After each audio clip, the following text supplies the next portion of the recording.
Well, no matter what you did this weekend, patriotism was on full display, of course, as the nation celebrated America's 250th birthday. We now want to reflect on the impact our founding fathers have had on agriculture and today's farming practices. So Fred Nichols with Huma joins us now with his thoughts. Appreciate your time this morning on this Monday. Fred, obviously happy belated 4th of July, celebrating 250 years of America also means celebrating 250 years of farming. A lot of our farmers, they've been stewards of the land for centuries now, right? So as a company that specializes in soil health and crop nutrition, can you describe the contribution our founding fathers made to these areas of farming, you think?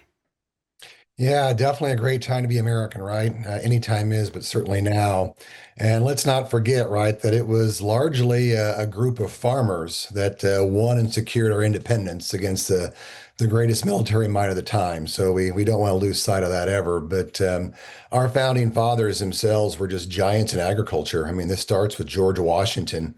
You know, we call him the father of our country, but you could make a case that he's the father of regen agriculture, which is a term that comes up a lot today. But, he utilized a crop rotation system that had 60 different crops. I mean, think about that today in today's standards.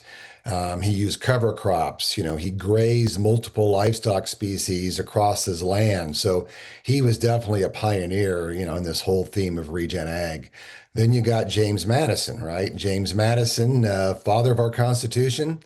You could say he's a father of soil health. He used manure, he used compost to fertilize the soil. He warned folks at the time about, preserving soil. It's our greatest resource. Thomas Jefferson, proclaimed Madison as the world's greatest farmer. And Jefferson himself was certainly no slouch. He used contour farming practices on those hills of Virginia, and we see a lot of those type of practices adopted today in Iowa and other parts of the country, right? Ben Franklin, here's a guy that he did more than fly kites, right?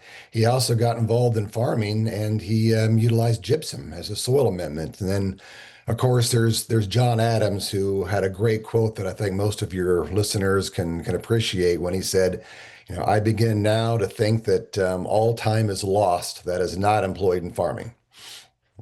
Wow, there's so much history there, and we would not be here without the founding fathers and the farmers that came before us, as you kind of just described there, right? And so much to celebrate. How is your company participating in America 250? Yeah, we like to think we celebrate that every day. Our products were proudly made in the USA, all of them.